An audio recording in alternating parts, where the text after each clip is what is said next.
Hey Jabbers, today we're talking about something pretty unconventional that you may wonder how the heck this has anything to do with business. And that topic is hormones. Believe it or not, your hormones affect the way you think, how you manage your stress, and even your productivity. We're so curious about the concept of cycle syncing and how understanding your hormones may lead to you being a better business owner. Are you curious? Stick around and let's get started. Bloop, bloop, bloop, grant music. Okay, perfect. Our guest today is Katie Bressack, who is an award-winning holistic nutritionist who specializes in women's hormonal health. With Katie's support, the women she counsels prepare their bodies for pregnancy, increase energy levels, get their periods back, and on track, eat healthier, and maintain a balanced mood. Katie runs a successful one-on-one coaching business and has group programs that have helped hundreds of women support their health and hormones. Katie lives in North Carolina with her husband, Jim, their identical twin boys, and dog named Piper. Welcome, Katie. Thank you so much for having me. I'm so excited to be here, and it's so good to see you. So good to see you. Katie and I go way back in Manhattan Beach. So we've known each other for easily 10 plus years, I think, at this point. Definitely at least 10. Wait, no, I've been married. Yeah, I think it's like maybe 12 or 13. Yeah. That could, yeah, because it's right. Okay, yeah, you're right. You're right. My gosh.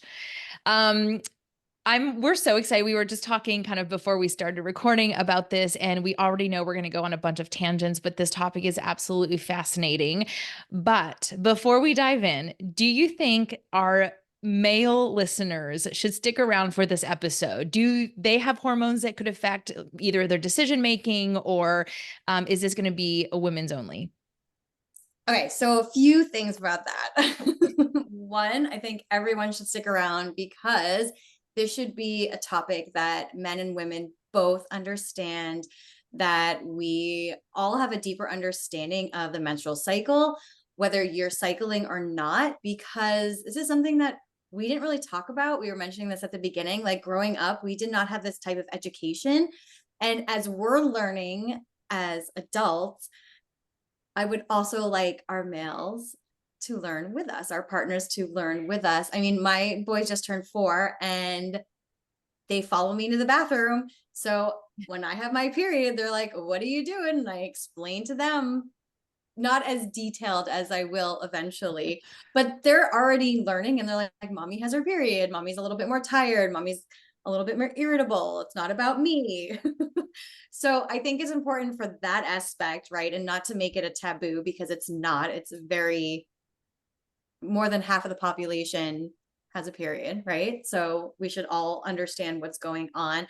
And then the more education that we have, the more that we will make different decisions when people that hold power need to also know about the menstrual cycle too. So I think it's really imperative for everybody to understand women's health and women's bodies.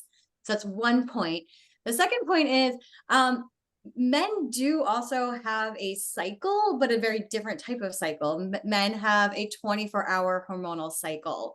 So if you look at the way the world is set up, right, everything is kind of in this 24-hour cycle. Like we're working 9 to 5.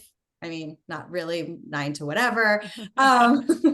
But it was set up in this way because the way that men cycle. So they're in that 24-hour cycle, but that's also their circadian rhythm. So if you're married to a male partner and they're ready to go to bed, they put their head on the pillow, they're out.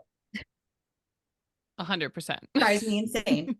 I have to go to bed before my husband, because if he's sleeping before me, like I get so annoyed. And every woman I talk to agrees with me. Because it's like we have a harder time falling asleep. Yeah. So for men, it's like they get to start their day over every single day feeling like a new person, where we're like throughout a week or whatever, every month, we're feeling like all these ups and downs. Yeah, every day we feel different. So in the morning, their testosterone is at the peak. It rises in the morning and then it goes down in the evening, right? Which is why it's easier for them to like fall asleep. So it's really interesting because the world is set up in that way. And we've just had to figure out how to fit into that. And we don't.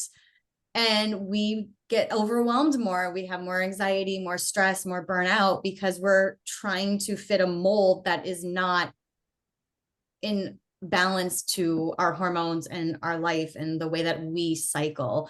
So every day our hormones are a little different. They're slightly different, right?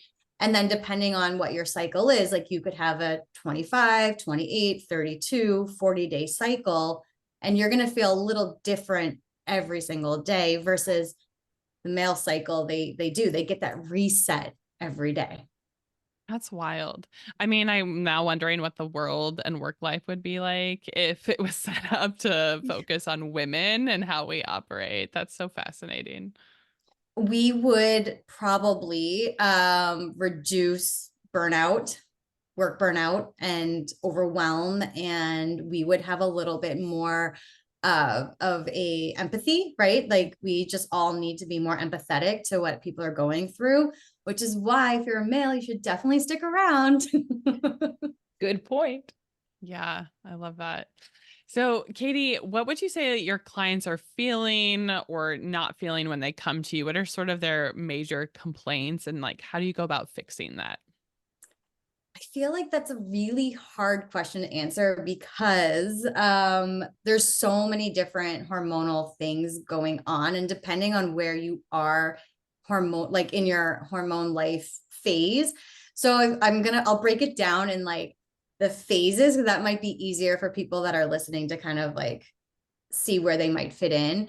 I think everybody in general, like I'll generalize a little bit, like most of us are feeling really exhausted, having a really hard time getting quality sleep, feeling like lots of cravings, mood swings, irritability, big part of it, like PMS. I think in general, like a lot of us, I believe it's like 90% of women have PMS. So a very strong amount of us are dealing with that on a monthly basis. And then, I feel like a lot of times in the 20s, early 30s, a lot of women are coming to me because they either want to go off birth control or they've come off birth control and they're breaking out like crazy. They're having irregular digestion. They're feeling off, and, their nutrients, their bodies have just been depleted from being on medication for so long that they're feeling crazy, intense mood swings more than they were feeling. They're like, I thought I was going to feel better coming off the pill, like, and I feel worse. So feeling like that phase of it. And are doctors still prescribing birth control at the rate that they were back when we were teens? I feel like we were talking just before we started recording that was the fix-all pill, right? Like you have acne, take birth control. You are grumpy, take birth control. Like, and are they? You have a heavy period, take birth control. Take birth control. Mm-hmm. Is that still the case? I don't know statistically. I just know personally, like every time I go to the doctors, they're like, you're not on birth control. What birth control would you like to be on? I know 6 weeks postpartum, I went in for my 6-week checkup and my doctor was like, so what birth control do you want? And I was like, do you really think I'm having sex right now? Like I just had a C-section. I have twins at home. I can't even get on this table without you helping me. Like, yeah. So I don't know in terms of like statistically the amount. I just know that women are still getting prescribed birth control. It's still kind of like what most doctors are being educated in, just because of their medical system. It's prescription based, like, oh, you have irregular periods, here's something that you can take. So unless you're going to a more kind of holistic naturopathic doctor that might talk to you about like diet and lifestyle, I think the majority of just in general, like that's just kind of how this country is set up, unfortunately. Yeah. That makes sense. And sorry, I interrupted you, but you were kind of listing some of the ailments that your clients are coming to you for, which, I think is all things that we have all experienced to some level. And perhaps we've blamed it on something else. Like we maybe haven't blamed it on our hormones, right? Like how common is the knowledge, the hormonal knowledge in women these days? I think that we're getting more and more educated. It depending on, families, like some families are being more open at a younger age. Like my friend that has two, I can't believe she has two teenagers now. Daughters, like they call me, they're like, call Auntie Katie, like have her walk you through what's going on. Tell her everything. She'll be able to share with you like what you can kind of do to help. Because when you're a teenager, your periods are irregular. So unless you're charting, unless you're really tracking, like it's hard to know when your period might be coming. So there's lots of emotions there. And I think that it's one of those things where the more that we talk about it, the more that we have the education around it. I think that it's slightly changing. I just think it kind of depends on how open your family is though, and what type of doctor Right. you have too, right? Because that also changes the course of what you're going to be introduced to. Because in terms of schooling, like, I don't know if I want to go down this rabbit hole. Do it. It's fine. It's fine. Well, tell us your thoughts.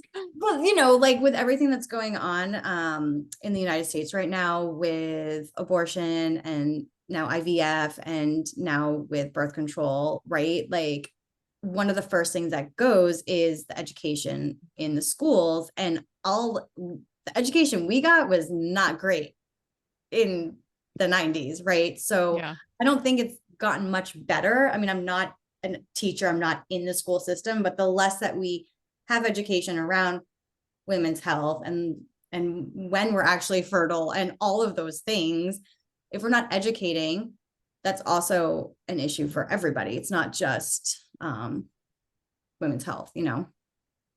I mean, I'm in my, almost late 30s, and I feel like I just learned stuff about women's health like a couple of years ago.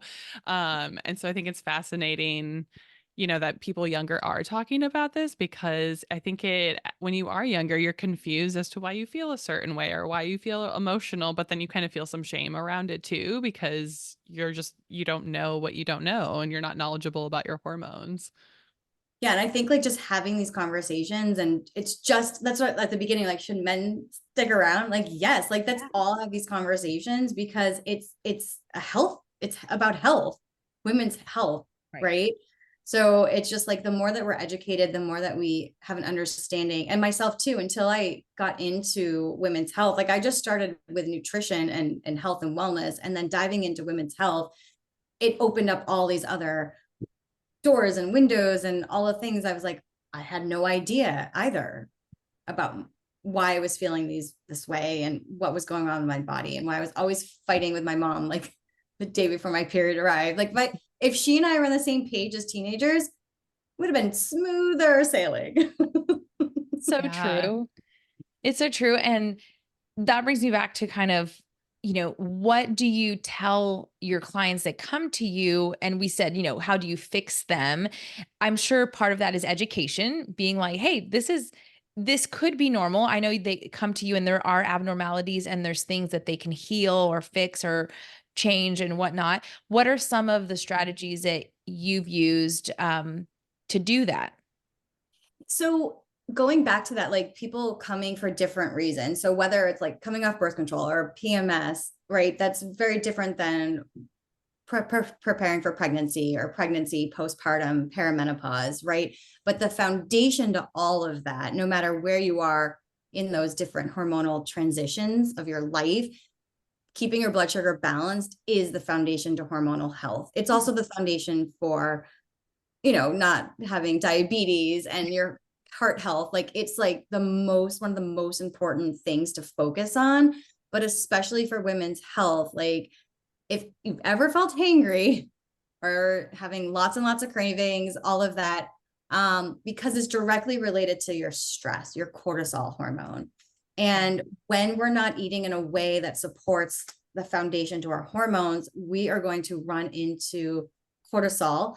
And I call cortisol the bitchy, bossy hormone. Hope we can swear on here. Oh, yes. And it's unbelievable, like that hormone. It will do whatever it needs to do to keep us alive. And that includes, stealing from progesterone, and progesterones are calming hormones. So if we're really stressed out for long periods of time, what I see happening, and our blood sugar is off. So we're up and down roller coaster all day. We're not getting good sleep. We're having a hard time falling asleep. We're waking up throughout the night. And then eventually we get really intense like PMS because maybe we're not ovulating every single month. Maybe our first phase, the follicular phase, is much longer than the second phase, the luteal phase.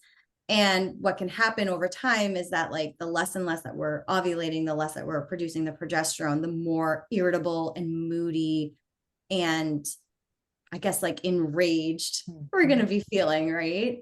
So that's kind of that foundation piece where nobody wants to do the basic stuff. Sometimes they're like, I need a protocol. I need a liver protocol. I need a gut protocol. And I was like, okay, great. Like we can do that. But if you're not eating in a way that supports your hormones, if you're not getting enough protein, if you're not eating enough fiber or healthy fats, drinking enough water, if you're not having at least one bowel movement a day, if you're not sleeping, then you can't do liver protocol. Yeah. We've got to that's a layer of other things that have to happen first. And in terms of like fixing or supporting, I think it's really about how do you want to feel? How are you feeling right now? What feels really out of alignment for you? Like, have you just become moodier, or have you always been a moody person, right? Because some of us are moodier than others. Like I have lots of moods. But if I can tell when things are out of alignment and I'm like, okay, how do I want to feel? And I think when we ask ourselves, like, how do we want to feel? How can I get more in alignment? It's easier because we're not really fixing anything. But my goal is let's really support your body in a way that helps you feel internal calmness, right? And that's a difference between being calm. We're not trying to be zen here. Like that'd be great, but not really realistic for the majority of our day, right? It's that internal calm where you don't feel like you're crawling out of your skin. Because that's a really, really hard feeling to experience on a daily basis. Yeah. And I feel like it's hard. Do you find for a lot of your clients, it's hard for them to sort of break those cycles? Because I feel like sometimes just getting out of our usual habits, like sometimes it feels, even though we're in these like stress elevated states, it's hard to get out of them because you're like, well, it's all I know. And like more things just kind of keep piling up. So I guess, how do you kind of advise clients to break those habits besides being like, yeah, I want to feel better, but sometimes that's just not enough, right? So, totally. Well, I think we can become addicted to stress. Yep. Right? Like it's a very powerful pull. Like I can keep going. I hear this all the time from my clients. I feel like most of my clients are like, they either still call themselves perfectionists or they call themselves like recovering perfectionists, but we all know we're like trying to break that cycle, right? But so many of us like have been taught to do more, be more, like we become like human doings, right? That's the saying. Where we can become really addicting, the stress, because it's like all we know. And our body also feels like something's off if we don't have that like adrenaline running through our veins. That happens to me sometimes too. I'm like, wait, I'm going, and this doesn't feel right anymore. So I think one is like we can become really addicted to that like feeling. And I think the other thing too is most of the time what happens is that women will come to me when they've like really reached like the bottom. They're like, I have literally tried everything that I've previously done before that used to work for me. It's not working anymore. I know I need to do something different. Something is terribly off. What do I do? And even still, even just deciding that you're going to be my client, like there is a slow process, right? Nothing gets changed overnight. And that's a really hard thing mindset wise too, because we also live in an instant gratification society. So I'm like, this is going to take some time. It took probably years to get your hormones to the place they're at now. It's going to take many, many cycles, minimum 3 to 4, probably more like 6 to 12 cycles to really see a big, big difference. Like I'll tell them, like, you're going to feel better each time we talk. Like, we're going to make small changes, but like in terms of the overall like hormonal balance and like comparing labs and things like that, it just takes time because we underestimate how long we've been in that fight or flight cycle, because mentally we can keep going and our body's usually the one that's like, oh, stopping, like full on stop. Yeah, I'm like the person who's like, I meditated twice this week. Why don't I feel better? So, Katie, in regards to like our cycles and everything, kind of walk us through what it means to be cycle syncing. Yeah. So I like to like really think of it as like working with your hormones, not against your body. Again, going back to that 24-hour cycle, the male cycle, right? And their circadian rhythm, like we will notice. So I encourage my clients to like start charting and like really tracking like their moods throughout their cycle, sleep patterns, energy, digestion, different things like that, because that will give us like insights on your cycle and what's going on with you. But because we've been kind of like in this cycle already, we think that we should be able to do the same thing every single day.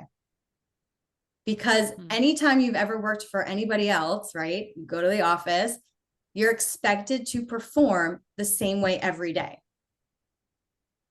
And that's not realistic. That's not how our bodies actually work. So when we work with our bodies, so like the first day you get your period is the first start of the new cycle. Okay. Usually, depending on your body, by day 3, 5, 7, like you'll have more of that energy coming online. So like the first phase of your cycle is usually when you're going to have more energy. You're going to be more creative. You will have less sugar cravings. It's easier to have your blood sugar balanced in that first phase. You might not need as much food to feel the same way versus in that second phase, the week before your period, you need more calories, like 200 to 300 more calories a day. You're going to go gene shopping when you're ovulating. This is when you should do that because you feel sexy, right? Like ovulation, libido, if higher, if it's not, that's why we want to work on supporting your cycle so that you feel great when you're ovulating. You should feel good when you're ovulating. So when we kind of know that, like we can go take a cycle class, right? And you can like go in and you feel really great. You have the energy to do it. And then knowing that if you go back like on day like 22, 23 of your cycle, it's going to feel harder. Same class, same instructor. What you might do is start that judgment. You should be able to do this. You did it last week. You were totally fine. What's wrong with you? No. Your energy is shifting. Your hormones are changing. So you're going from the follicular phase, day 1 of your cycle, till you ovulate, into the luteal phase. And then every day until you get your period, you're going to notice energy shifting and changing.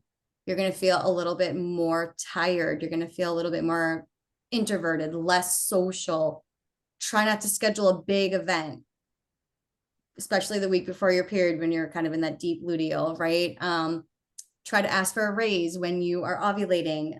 Do a big presentation when you're ovulating. Like this is when you're going to feel really on. But in that luteal, the second phase, do the pros and cons list. Write everything down that you want to do. This is not a time to execute. You want to do that after your period. So it's like just knowing that. So it's like, okay, like I'm having an issue at work. I need to talk to my boss. I don't think doing it 3 days before my period arrives is going to have the best outcome. I'm not going to feel as strong. I won't be able to get my point across as well, but I'll wait a week and I'll go in, or maybe a week and a half, and like really think it out. Like, what do I want to say? How do I want to present this? And do that way.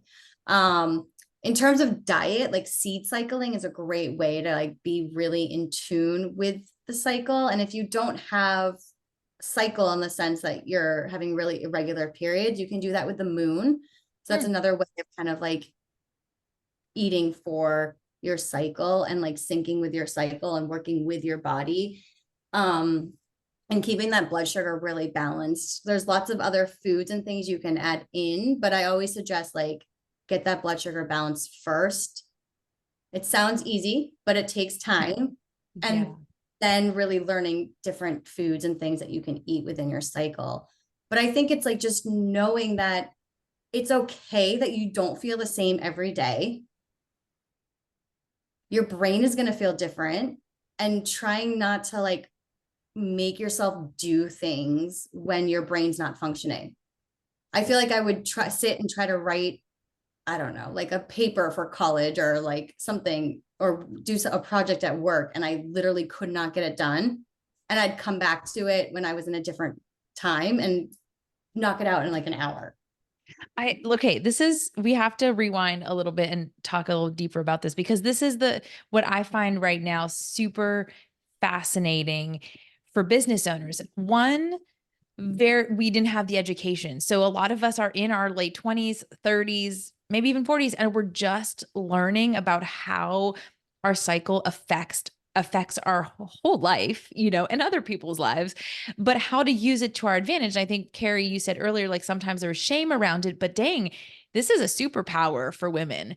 And we, like you were saying, Katie, like we're most powerful and most confident during ovulation. So as small business owners or entrepreneurs, we're fortunate that we don't have to go by this necessarily 9 to 5, have to perform perfectly every day. We can say, okay, let me look at my month, let me look at my cycle, and I'm going to make sure that I have my pitches. Like I'm pitching, like for us, we're looking for new sponsors, right? So perhaps we're like, okay, this is ovulation time. Let's send out our, invitation for pitches during that week, and let's schedule Zooms. We're going to feel so confident, so powerful. Whereas during our period, I imagine we want rest, or maybe even more like introspective. Is that the word? Like introspective work, and thinking perhaps goal setting or looking back on goals. Like we didn't really talk about the period time, but what would that be? How do we take it easy in a work setting? In terms of being an entrepreneur, or like in general? Yeah. Small business owner, entrepreneur. Yeah, I think it's so interesting. If you have a partner, right? You may or may not be synced up. So it can actually benefit you both if you're not actually having your period at the same time. So that if you're having your period and you're really thinking, maybe you're looking back at the data and you're putting things together, like, okay, like this topic was really great. We got a lot of downloads. And then if you're in the ovulation phase, like you might be more creative and like, oh, okay, how do we spin this? How do we, maybe this might be a really good guest that we could have on that also could talk a topic similar to that. So my podcast partner and I are always on the opposite sides. So even when we're interviewing, sometimes she'll look at me and I'm like, oh, okay. And I'll know that it's my turn to like talk because she's having a moment, or vice versa. Right. So it's kind of cool, because I feel like the more that you can tap into that, and you also share, okay, like right now I'm on day 3 of my period, and it's been a much heavier period than normal. And I was telling Sasha, we were doing an interview earlier today, and she's like, okay, I've got you. She's like, I'm like 3 days away from ovulation. Perfect. So I think it's great whether you have a partner, you're working together with somebody, or even if you're just working on a project alone, because it helps us just be kinder to ourselves. And I think that as business owners, we can be really, really hard on ourselves, especially if you're just starting out, right? And just kind of, you feel like you have to kind of have 1,000 things out every single day. But being kinder to ourselves and really knowing like your personality first, and then also knowing where you are in your cycle. And I love what you said, Gabby, about like scheduling things out. It's so true. I always look at the month, because like even socially, like I know I don't want to hang out with anybody 2 days before my period's coming. So I'm not going to say yes, knowing I'm going to cancel on them. I'm like, what if we do it the following week? Yeah. That's so helpful. I have a question. This was something I was going to dive into a little bit later, but I'm curious for like women who are expecting pregnant, what does a cycle look like for them? Because, you're not getting your period and stuff like that. So are you still sort of experiencing like a similar hormonal cycle, or is it just like a whole different way to relate?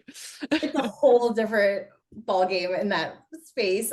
Basically, you're kind of working with the trimester and like how you're feeling each trimester, because you're not cycling, right? You have way more progesterone than you ever do have. Like when your body only produces progesterone when you ovulate, and then if you get pregnant, it just keeps rising and rising and rising. That's what keeps your body pregnant. So you have more progesterone. And it's like really working like with your trimester. And then even like postpartum, it looks a little different because everybody kind of gets their period at different times postpartum too. Depending on if you're breastfeeding, or even if you are breastfeeding, you still could get your period 6 weeks, 12 weeks. Like it just kind of depends. So it's very different in that respect, but you can definitely support your body through your pregnancy, but you wouldn't be doing the same thing because it's just not. Yeah, it's a whole new ball game. It's a whole new thing. It doesn't mean it's bad. It's just, and everybody has such a different pregnancy. And I hated hearing that when I was pregnant, because I was like, I'm dying. I'm so sick. I like threw up for like 7.5 months. Everyone's like, I never did that. I was like, yeah, I know.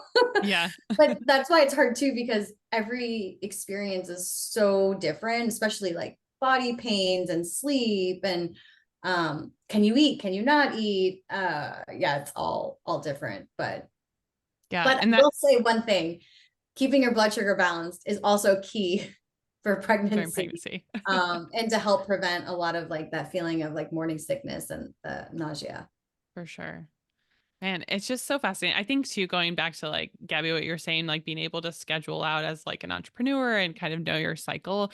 Cause I think, I mean, even being in business for a long time, I think you still have these days where you're like, I feel exhausted, or like, why can't I be as productive this week? And you do feel like, I love kind of having this conversation of breaking that barrier for women in business, because it's like, you can give yourself some grace and be like, you don't have to have a stellar week after week or day after day, and kind of letting go of some of that shame that I know I've felt a lot of, like, why am I taking a nap today? This feels like ridiculous. Like you feel like you're getting behind because you're at a different phase than maybe a a colleague of yours who looks like they're crushing it on Instagram. And so I think this is like such a good conversation to just let go of some of that stigma around it. Yeah, 100%, because I think being an entrepreneur is hard enough as it is. Yeah. Yeah. Right? And then you're adding that layer in of seeing what other people are doing when you don't feel the same. But I will say, like 2 weeks ago, I wrote 5 newsletters in a day. A machine. If you asked me to do that today, like I could barely write an email today. But I knew that's where I was, and that like my brain was on. I was feeling really creative, and it took me maybe 2 hours, versus if I tried to do that today, I would not have even gotten one done. So I think if you're trying to even be more productive, right? It's like, if you know that that's how your brain is going to operate and your body's going to feel that way, like you could get more done. And then today, like I was working from bed because I was having a harder morning with my period. And the guilt I might've felt a long time ago wasn't there, because I'm like, I know where I am in my cycle. I know that I'll be productive again when my body and my brain are like synced up. So I think it gives us a lot of grace, which is a challenge as a woman, and then as a woman entrepreneur. Yeah. Yeah.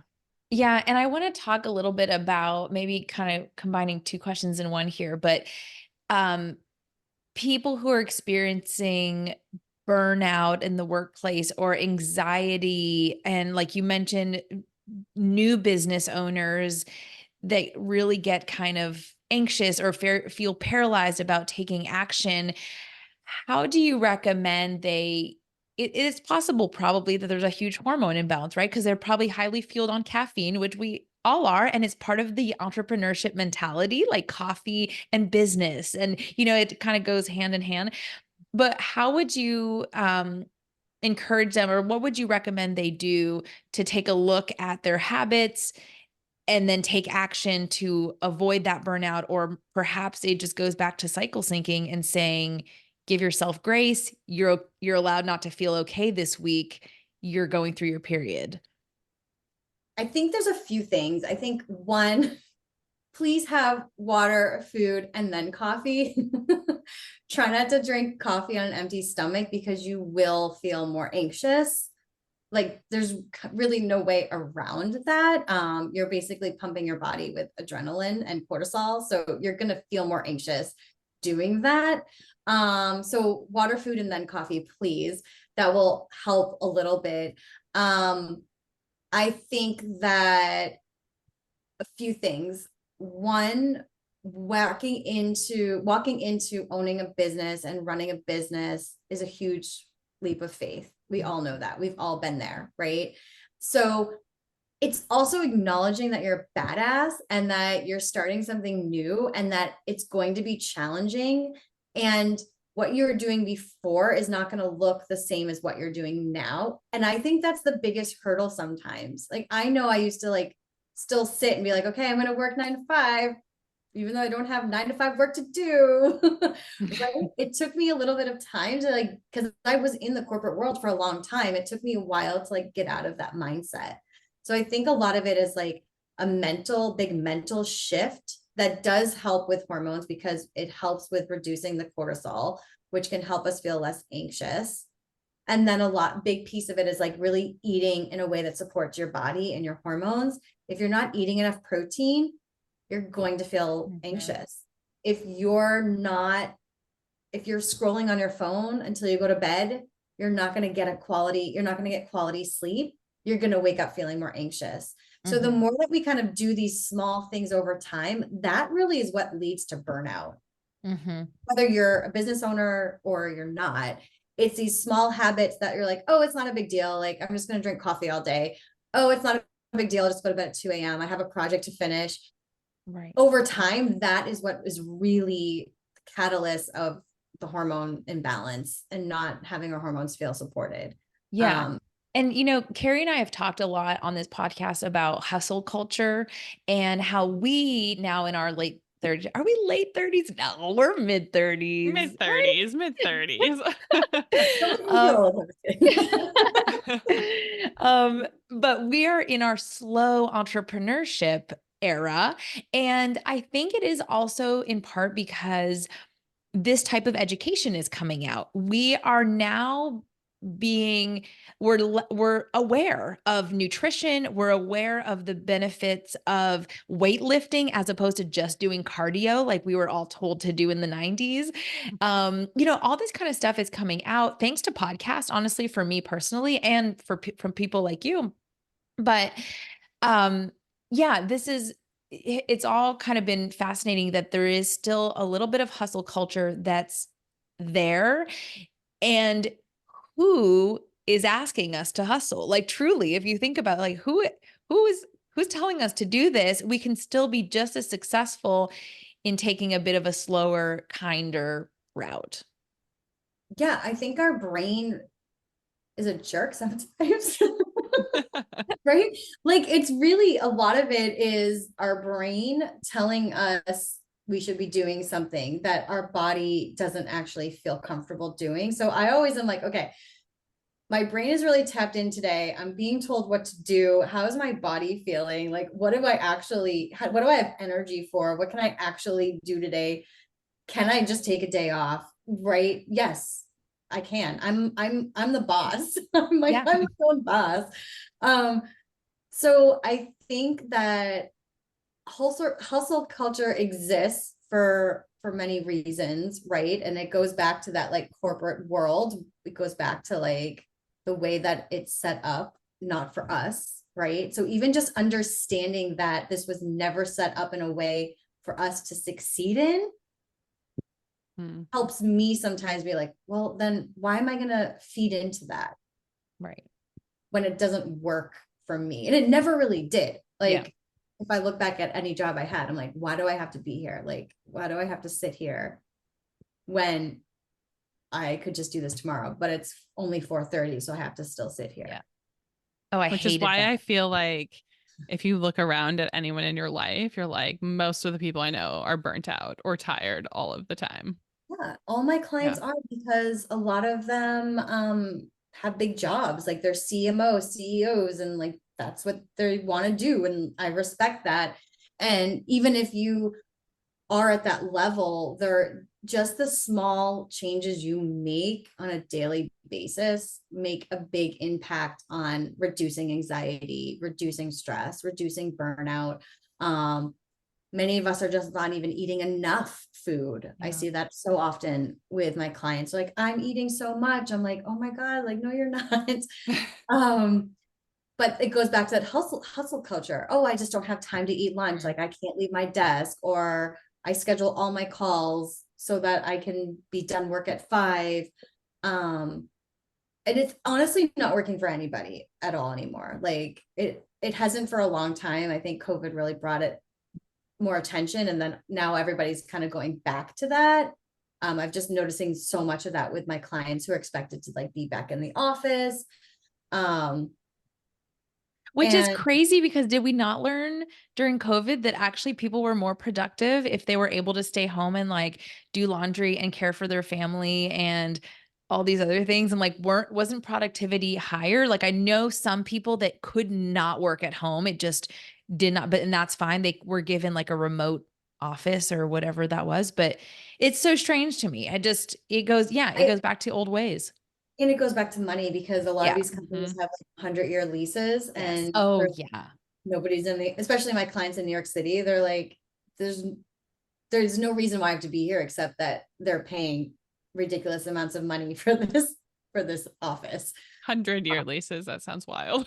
It's Terrible. insane, but it's like so true, especially Yeah. in New York City. I don't know if it's like that everywhere, but yeah. That's crazy. Man, this is just like so refreshing to hear. And I feel like it's going to be helpful for so many entrepreneurs. But if someone's listening and they're excited to start cycle syncing for their business or just their overall health, what are some steps that you would tell people to do today to get started? One, balance your blood sugar. So what that is every single meal and snack, you want to have protein plus fiber plus healthy fat. If you're going out to eat and the healthy fat's harder to kind of come by, just focus on like protein and fiber. Every meal, every snack. So you want to, if you're craving something sweet, have fruit with a protein, right? So you're always keeping that blood sugar balanced. Water, food, and then coffee is part of that equation. I'm not going to take anyone's coffee away, but just know that you might not know how sensitive your body is to caffeine, and it can stay in women's bodies up to 24 hours. It doesn't mean that it is, but it can. And men, it can stay up to like 12 hours, depending on how sensitive you are. So you might not have any coffee today, but the coffee from yesterday might be affecting your sleep today. So just kind of keep that in mind. I think because a lot of people are not just having one cup of coffee, they're drinking coffee like all day long and then trying to go to bed and feeling like super wired. So balance that blood sugar, and in the same vein, really the water, food, and then coffee. I think another good step would be tracking. So you could use a calendar, you could use an app if you feel comfortable, or you could just get an old-fashioned journal and really just write down like where you are in your cycle, your mood, energy, if you're irritable, you're not, like if you're feeling sexy, like all the things, your digestion. I just like to do at the end of the day and kind of just be like, how did I feel today? What was going on? But I think that's a really good way of tuning into our bodies. Like, give yourself 5 minutes, at the end of the day, just to ask yourself, like, how did I feel today? What was working for me? What didn't work for me?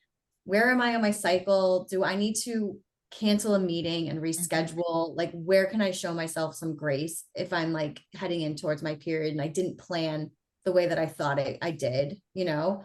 And then I think like either seed cycling or incorporating like walks, or doing something like that's really nourishing to your soul. Maybe that's reading romance novels. Maybe that's going for walks or hikes or whatever it is. But, you know, I think the big piece of it is doing something every day that brings you joy and also helps kind of calm that body down. And there's so many different ways of doing it. If you like to meditate, go for it. But you don't have to if that's not what helps you kind of tap into your body. Yeah. And there are so many apps. I was actually just pulling the one. I got a new app on my phone called Lively. I don't know if you've heard about this one. I opened it, it says hey Gabby, you are cycle day 19. It says your luteal phase. And then it gives me 3 categories: do, move, and eat. And it tells me like what I should do, such as stay connected with friends and complete tasks and like all sorts of kind of things that would align with that. And then move and eat, it'll kind of assign some stuff. Obviously, it's not personalized to me specifically. And I know that's something you probably go more in depth and request blood work and stuff like that with your clients. It's a paid app, but it's like $2 a month or something. But I liked this for it. So I could just log on really quick and see, ooh, okay, here's where I'm at. Here's what I need to do and not do, or at least get myself set up for the day to know when to give myself grace or to push myself a little bit harder. So anyway, that was just kind of super helpful. And I can link it in the show notes if anyone wants to take a look at it. But Katie, this was so fascinating. And I think something that Kari and I have talked about and not known a ton about, and that I'm sure several small business owners and entrepreneurs are very curious about, because it can really help their business. 100%. Yeah. In a way that you don't have to like do anything extra. Right. Yeah. You don't have to like write another newsletter or like send out another pitch, right? It's just really tuning into your body and working with your body, with your energy levels, with your brain, right? Like we've all experienced like what it feels like when our brain's on versus when it's off, and bringing more productivity. What I like about that is that when you're working with your hormones, not against you, when you're more productive, you can also take more time off. You're getting more done in less time. The dream. But any business owner or any person would want to do. For sure. My gosh. It feels simple, but like hard at the same time.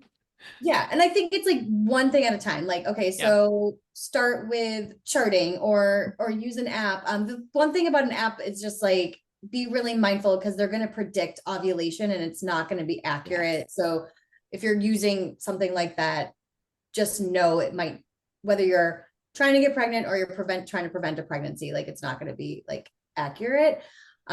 Or maybe it's just like getting more protein in your diet. Pick one small thing. Maybe for some of you, it's just drinking more water, right? It can be as simple as that, which is not simple because you need to remember to do it. Right.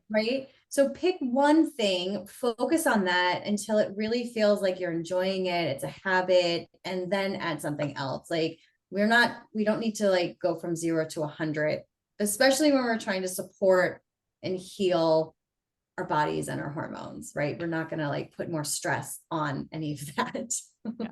Agreed. Oh, this was so great. Thank you, Katie. Where we know you also have a podcast that dives so much deeper into a lot of these topics. Where can we find that? And where can we find you if any of our listeners want to work with you?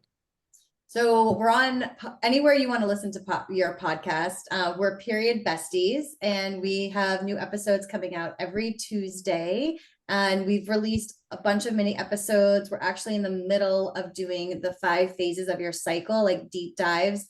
So if you're interested in what we're talking about today and really learning more about, wait, what is the follicular phase? Like what is actually happening hormonally? We have 10, 13-minute mini episodes on each phase. So you can really deep dive into that a little bit more. And then you can find me on Instagram, my website, Katie Bressack. And then I guess on Facebook too, but I barely post there. So check me out on Instagram. Surely no one listening uses Facebook. Facebook, right? I feel like everyone still does Facebook groups. So I'm in tons of Facebook groups. So I get tagged all the time. So I'm like checking in that way. And then I'm like, okay, whose birthday is it? True. But yeah, I don't know. The Facebook groups seems to be the easiest way to get a bunch of people together. True. But that's probably the only reason why I'm on there. Yeah, fair. Fair. Well, thank you so much, Katie. Yeah, thanks, Katie. Thanks for having me. Bye, Jabbers.